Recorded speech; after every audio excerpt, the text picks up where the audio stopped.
हाँ तो क्या हुआ है, बताइए क्या हुआ है शीना को? As far as I am concerned, जहाँ तक मुझे लग रहा है कि शीना खुद अपनी मर्जी से कहीं चली गई है और वो फिलहाल किसी से कोई बात नहीं करना चाहती है। तुम समझ रहे हो ना?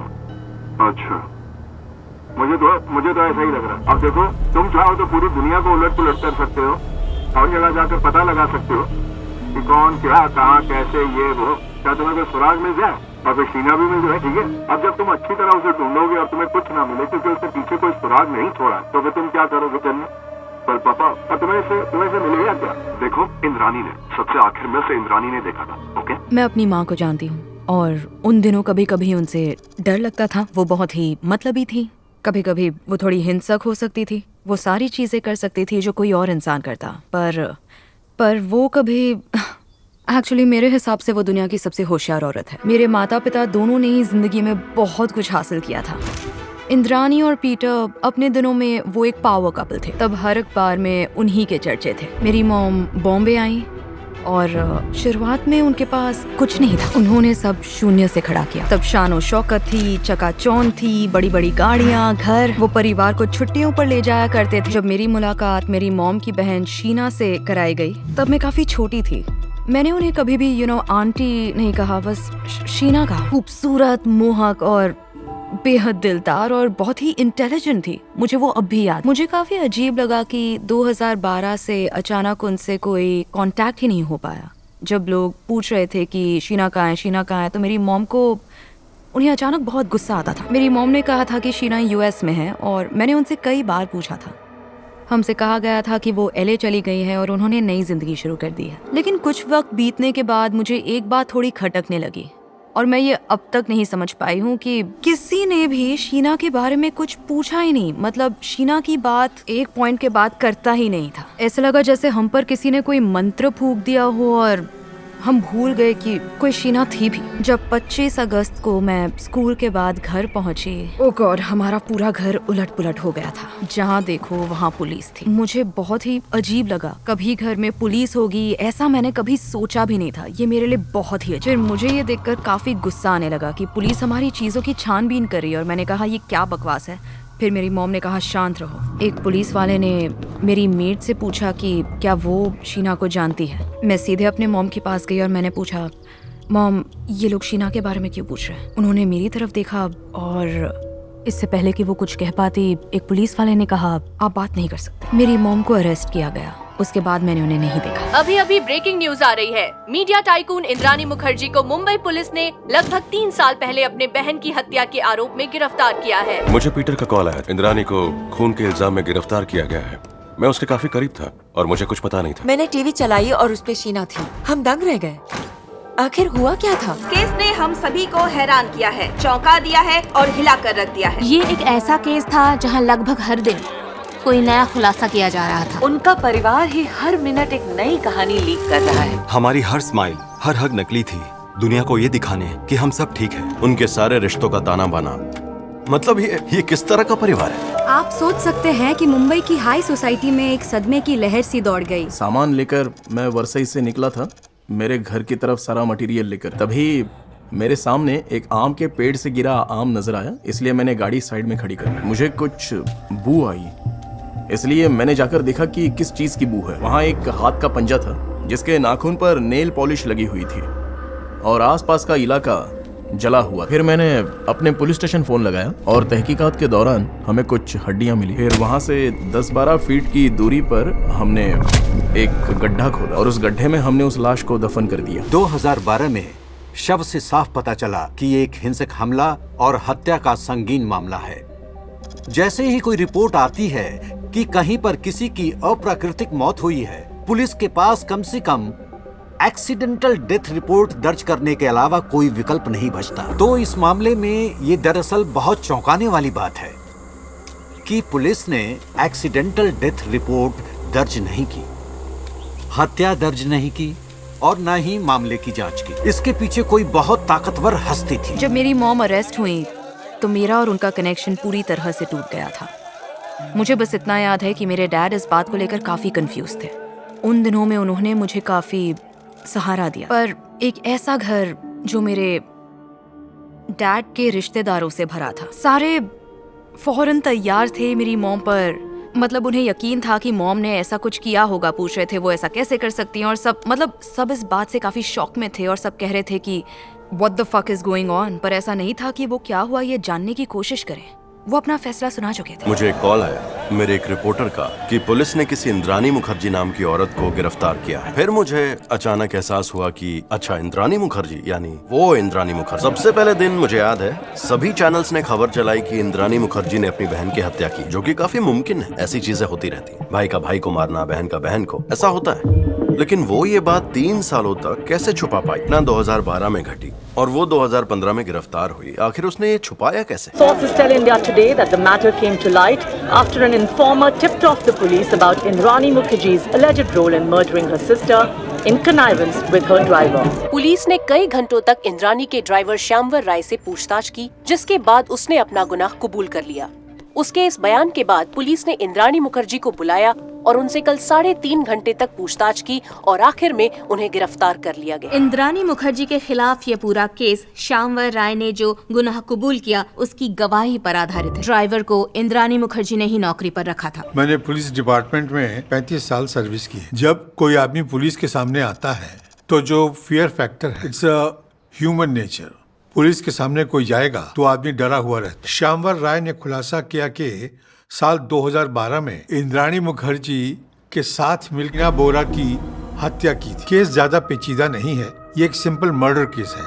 मुझे आज भी लगता है कि शुरुआत में मुंबई पुलिस समझ नहीं पाई कि ये केस असल में कितना बड़ा है। उन्हें लगा कि शायद ये मीडिया के लिए काफी मसालेदार केस होगा। हमने 3 साल पुराना केस सुलझा लिया है, तो अब हमें शाबाशी मिलेगी। अगले दिन हमें ये जानकारी मिलने लगी कि पुलिस की टीम्स कलकत्ता रवाना हुई हैं, गुवाहाटी गई हैं। तब हमें एहसास हुआ कि इस केस में और लोग भी दोषी हो सकते हैं। The latest that's coming in from Kolkata. Indrani Mukherjee, her second husband Sanjeev Khanna has now been just arrested. Police को शक है कि इस षड्यंत्र में उनका भी हाथ हो सकता है। सूत्रों के अनुसार 24 अप्रैल 2012 को वो इंद्रानी और श्यामवर राय के साथ कार में थे, जब इंद्रानी ने शीना को कॉलेज के बाहर से पिकअप किया था और लगता है कि उन्होंने ही शीना को मारने में इंद्रानी की मदद की थी। तो अब उन पर यही आरोप है। ये है संजीव के बयान का विवरण। इंद्रानी के पूर्व पति ने पुष्टि की कि शीना का गला दबाकर हत्या की गई थी, लेकिन उसका दावा है कि वो कार में था, पर हत्या के दौरान वो सो रहा था। ताज्जुब की बात ये है कि इसमें संजीव खन्ना का हाथ है, जो इंद्रानी मुखर्जी के एक्स हस्बैंड हैं, और उन दोनों की एक बेटी है जिसका नाम है विधि। मैं इस पूरी पहेली में सिर्फ एक इंसान की गुत्थी नहीं सुलझा पाई हूँ, संजीव, मेरे बायोलॉजिकल फादर। वो अकेले ही इस पूरी पहेली में कहीं भी फिट नहीं होते। उनका किसी भी चीज से कोई लेना देना नहीं था, हमसे कोई रिश्ता नहीं, बस वो मेरे पिता थे। मैं इंद्रानी मुखर्जी, पीटर मुखर्जी और संजीव खन्ना की बेटी हूँ। मेरे डैड पीटर ने मुझे कानूनी तौर पर गोद लिया था, लेकिन दुनिया में बहुत से लोग इतने भाग्यशाली नहीं होते कि कह सकें कि उनके 3 पेरेंट्स हैं। और हकीकत तो ये भी है कि मेरे तीनों पेरेंट्स को मुझसे छीन लिया गया और वो सभी जेल में थे। मुझे विश्वास नहीं हो रहा कि मेरा नाम इससे जुड़ा है, विधि मुखर्जी। मेरा नाम जुड़ चुका है उस शब्द मर्डर से। जब भी मैं अपना नाम कहती हूँ विधि मुखर्जी, तो तुरंत मेरे मन में ख्याल आता है मर्डर, ये केस शीना बोरा की। जब ये कहानी पहली बार सामने आई, ये एक बहुत ही सटीक कहानी थी। सब इस बात से काफी एक्साइटेड थे। इस कहानी में इतना मसाला भरा है कि हर कोई कह रहा था कि हाँ, हमें वाइफ मिल गई है, एक एक्स हस्बैंड मिल गया है और ड्राइवर भी। मेरा मतलब ये एक दूसरे में बिल्कुल फिट बैठता है। ये अगला बेस्ट सेलर है, इस पर एक बढ़िया फिल्म बन सकती है। पर ये एक सच्ची कहानी है और जो दिखता है वैसा बिल्कुल नहीं। देखिए, जब तक शीना बोरा की हत्या का मामला सामने नहीं आया था, हम इंद्रानी मुखर्जी को सिर्फ पीटर मुखर्जी की पत्नी होने के नाते जानते थे और एक महत्वाकांक्षी कॉरपोरेट मीडिया टाइकून होने के नजरिए से भी। पुलिस की रिपोर्ट के मुताबिक इंद्रानी ने शीना की निर्मम हत्या कर दी। अब सारा ध्यान इस बात पर था कि क्यों। अब उसकी पिछली कहानी जानना बहुत जरूरी हो जाता है। चलिए पता करते हैं कि इंद्रानी मुखर्जी की कहानी आखिर कहां से शुरू हुई थी। कौन है इंद्रानी मुखर्जी? तो मुझे लगता है बहुत सारा वक्त बस शीना और इंद्रानी, इन दोनों की जान पहचान के लोगों को मिलने में ही बीता। One of the crucial players in this is Indrani Mukherjee's brother Mikhail Bora. मेरा नाम मिखाइल बोरा है और मैं मरहूम शीना बोरा का भाई हूँ। उस वक्त जब मैंने न्यूज़ में देखा इंद्रानी ने शीना की हत्या कर दी तब मुझे लगा, मैं बस दंग रह गया। मैंने सोचा कि मैं बस, आप कह सकते हैं मैं हैरान रह गया। ऊपर से एक मीडिया वाले ने मुझसे पूछ लिया, शीना बोरा की बड़ी बहन ने मर्डर किया है। वो बात मेरे दिमाग में बैठ गई। मुंबई की पुलिस आएगी, मेरे पास एविडेंस है उसके रिगार्डिंग कि मैं ये आपको दिखा सकता हूँ कि वो इंद्रानी की छोटी बहन नहीं, उनकी बेटी है और मैं उनका बेटा हूँ। इस मामले में अब सबसे बड़ा मोड़ ये है कि जिस शीना को कल तक हम इंद्रानी की बहन समझते थे, वो दरअसल उसकी बेटी निकली। देखिए, मुझे याद है मैंने उस वक्त शीना बोरा केस की स्टोरी ऑन एयर ब्रेक की थी और मैं सिर्फ एक न्यूज एंकर नहीं हूं, मैं किसी का पिता भी हूं। तो जब आप एक पिता के रूप में सुनते ना कि सिर्फ एक न्यूज एंकर के रूप में कि शीना बोरा इंद्रानी मुखर्जी की बेटी है और इंद्रानी ने अपनी ही बेटी की हत्या कर दी। मुंबई पुलिस कमिश्नर ने पुष्टि की है कि शीना इंद्रानी मुखर्जी के किसी अज्ञात पिछले रिश्ते से जन्मी बेटी थी। फिर उन्हें ये पता चला कि वो उसके पहले पति से हुई बेटी है और कोई नहीं जानता कि वो शख्स कौन है। अजीबोगरीब रिश्तों की पहेली में शीना बोरा की मर्डर मिस्ट्री उलझी हुई है। कितनी शादियां, कितने रिश्ते, कौन किसकी संतान, ये पहेलियां बुझाते बुझाते मुंबई पुलिस के भी पसीने छूट गए। उन्होंने ये बात कि हम उनके बच्चे हैं पीटर और यहाँ तक कि विधि से भी छिपाई। मेरा बेटा जो कभी शीना के साथ रिलेशनशिप में था, उसने मुझसे कहा कि आप जानते हैं शीना इंद्रानी की बहन नहीं है, उसकी बेटी है। बट मैंने उसकी बात को अनसुना कर दिया क्योंकि मुझे नहीं लगता था कि ये सच है। और मैंने कहा, देखो मेरी इंद्रानी ने मुझसे कहा ऐसा नहीं है और मैं पूरी तरह से अपनी बीवी पर विश्वास करता हूँ, इसलिए मैं इस बात पर कायम रहा जिसकी वजह से मेरे और मेरे बेटे के बीच दरार पैदा हो। बहुत कम ही आपने ऐसे जटिल रिश्तों को देखा होगा जहां इंद्रानी के वर्तमान पति पीटर मुखर्जी के बेटे का इंद्रानी की पिछली शादी से हुई बेटी के साथ संबंध था। पीटर मुखर्जी, पीटर की पहली पत्नी, 2 बेटे, राहुल मुखर्जी वो यहीं रहता है, फिर इंद्रानी मुखर्जी जिसके 3 पति हैं, 2 पूर्व पति, वो सभी जीवित हैं, दूसरा पति हत्या में शामिल है, उसकी बेटी अब पीटर मुखर्जी की बेटी है। तो पहले पति से उनकी बेटी शीना बोरा है, तो उसके और राहुल मुखर्जी के बीच संबंध है। तो पीटर का बेटा, इंद्रानी की बेटी, वो रिलेशन में है। तो क्या राहुल और शीना के बीच की नजदीकियां ही वो वजह थी जिसके कारण ये हत्या हुई? इंद्रानी और पीटर दोनों ही राहुल और शीना के इस रिश्ते के खिलाफ थे। तब हालात बहुत ही ज्यादा खराब थे।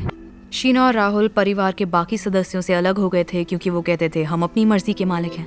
मेरी मॉम और शीना के रिश्ते में बहुत तनाव पैदा हो गया था और झगड़े हो रहे थे। राहुल बार बार इंद्रानी और पीटर से यही पूछ रहा था कि शीना इंद्रानी से मिलने के बाद वापस क्यों नहीं लौटी थी। वो ये जानने के लिए इंद्रानी को फोन करता रहा, पीटर को फोन करता रहा और राहुल के मुताबिक वो अपनी बात बदलती रही। और इस बात से Rahul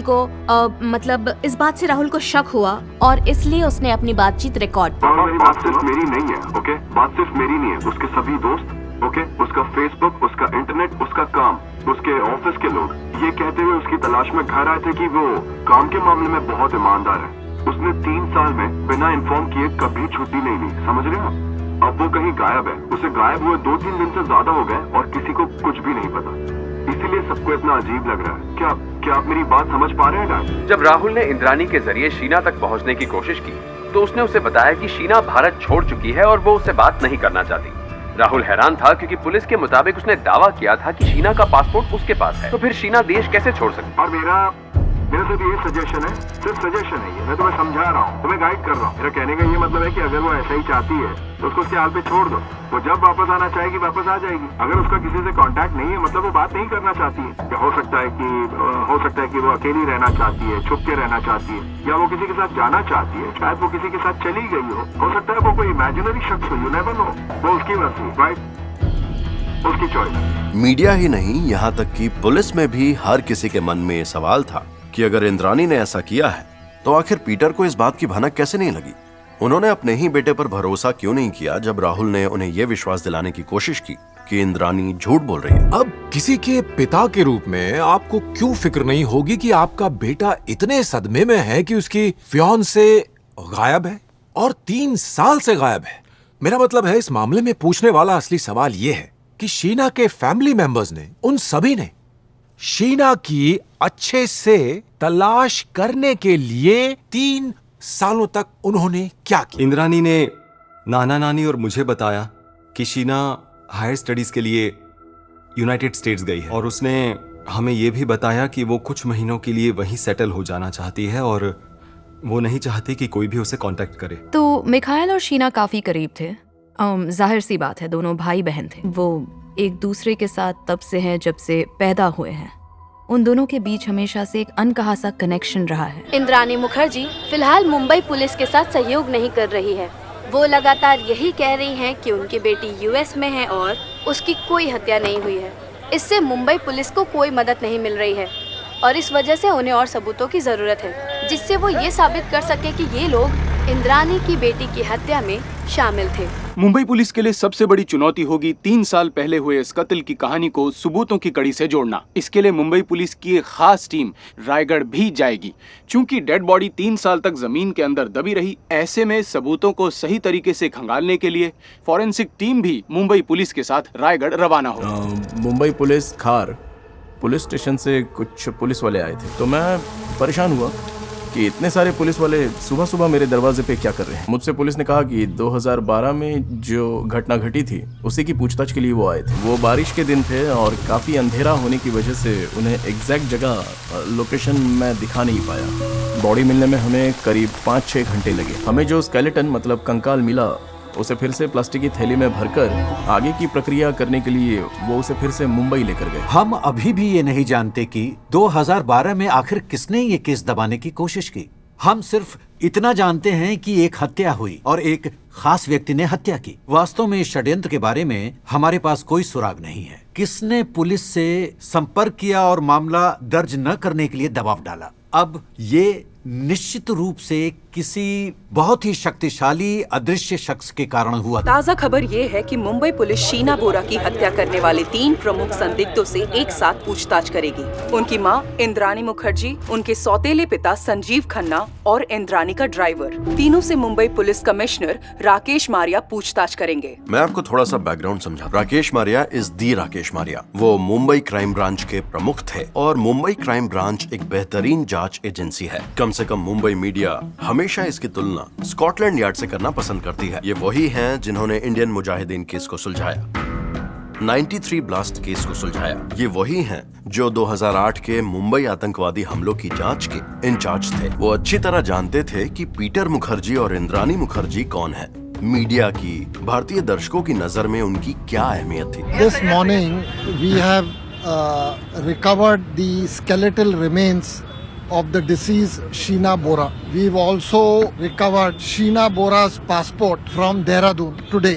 This would negate the theory Sheena Bora went to the US. एक बार जब मीडिया शीना बोरा हत्याकांड जैसे किसी मामले को क्राइम ड्रामा में बदल देता है, पुलिस वाले भी इसमें काफी हद तक अपनी भूमिका निभाने लगते हैं आपके सामने होने वाले इस नाटक में। और वो ये बात जानते हैं, मतलब पुलिस भी ये बात जानती है कि ये कोई ऐसा केस नहीं है जो गुमनामी के पर्दे में रहेगा। ये टेलीविजन कैमरे की चकाचौंध में प्रसारित होने वाला है। जब ये केस सामने आया तो सभी ने पहले ही अपने दिमाग में कहानी बना ली थी, जैसे कि मेरी माँ बेरहम हत्यारी थी, मेरे पिता ऐसे इंसान थे जो उस वक्त कुछ भी नहीं जानते थे, मेरे सौतेले भाई के लिए कह रहे थे ओ बेचारा राहुल, मेरे लिए ये कह रहे थे कि मैं एक बिगड़ैल और नकचड़ी बच्ची हूँ। लेकिन जिसे भी इस केस में दिलचस्पी है उसे शीना को सबसे आगे रखना चाहिए। पुलिस सूत्रों ने हत्याकांड का एक भयानक खुलासा किया है। मुंबई पुलिस का कहना है कि शाम के करीबन 6:30 बजे इंद्रानी ने शीना को बांद्रा में नेशनल कॉलेज के पास बुलाया। उस वक्त राहुल शीना के साथ ही था। ये बांद्रा की मशहूर रोड है, लिंकिंग रोड, और इस बिल्डिंग को देखिए। इस स्टोर के ठीक बाहर इंद्रानी और संजीव ने कथित तौर पर शीना बोरा को पिकअप किया था। क्या उसे रात में अमरजेंसी ड्रॉप किया गया था या सुबह? रात को डाले। और वो इंद्रानी से कौन सी रात को मिली थी? 25 को मैं कलकत्ता जाने वाली थी। 25 तारीख को इंद्रानी कलकत्ता जाने वाली थी, तो वो 24 की रात थी। ओके, तो फिर उसके अगले दिन अगर उसने इन्फॉर्म किया था तो अगले दिन उसने छुट्टी ले ली होगी, क्योंकि रात को काफी देर हो गई होगी, तो हो सकता है। और फिर तब से कोई कांटेक्ट नहीं हुआ। उसे एक ड्रिंक दिया जिसमें नशीला पदार्थ था। और उसके बाद जब वो अपना होश खोने लगी तो उसे एक सुनसान जगह पर ले जाया गया। पुलिस ये भी दावा कर रही है कि इंद्रानी और संजीव खन्ना ने शीना का गला घोटा। हत्या के ठीक बाद आरोपी वर्ली स्थित पीटर मुखर्जी के घर लौट आए। उस रात उन्होंने उसकी लाश को इसी बंगले में अपने गैरेज के अंदर अपनी कार में रखा था। कहा जाता है कि इंद्रानी मुखर्जी ने शीना के शरीर पर मेकअप लगाया ताकि उसका शरीर ताजा दिखे और किसी को कोई शक न हो, और फिर शव को सुबह सुबह रायगढ़ ले जाया गया। देखो राहुल, अगर वो तुम्हें कांटेक्ट करना चाहती तो वो करती, इतना मैं कह सकती हूँ। हाँ, अगर वो किसी को भी कांटेक्ट करना चाहती तो अब तक कर चुकी होती, पर उसने किसी को कांटेक्ट नहीं किया, किसी को भी नहीं। हाँ, शायद इसलिए क्योंकि उसे लगता है, मैं तुम्हें बताती हूँ क्यों, मतलब ऐसा मुझे लगता है, ठीक है, ऐसा इसलिए क्योंकि तुम सबको कॉल कर रहे हो। हमें ये कैसे पता चलेगा कि वो जिंदा है या मर चुकी? उसने किसी को कांटेक्ट नहीं किया। वो मरने वाली नहीं है। तुम्हें ऐसा क्यों लगता है कि वो ऐसे ही बेवजह मर जाएगी? उसने फ्लाइट पकड़ ली है और कहीं चली गई, वो बिना किसी वजह से क्यों मरेगी? देखो, मुझे नहीं लगता, मतलब मैं ऐसा क्यों सोचूं वो मर गई है। ऑनेस्टली मुझे नहीं लगता तुम्हें इस बारे में इतनी ज्यादा फिक्र करनी चाहिए। राहुल, मुझे नहीं लगता तुम्हें उसकी इतनी फिक्र करनी चाहिए। इंद्रानी मुखर्जी कोई ऐसी सोशलाइट नहीं है जिसे हमें हल्के में लेना चाहिए। ऐसा कहा जा रहा है कि शायद उसकी सोच काफी कॉम्प्लिकेटेड होगी, लेकिन उसके साथ एक कट्टर अपराधी के रूप में व्यवहार करना जिसने एक घिनौना काम किया है गलत होगा। आई एम रेडी गाइज, शुरू करते हैं। आप जो पूछना चाहते हैं पूछ लीजिए।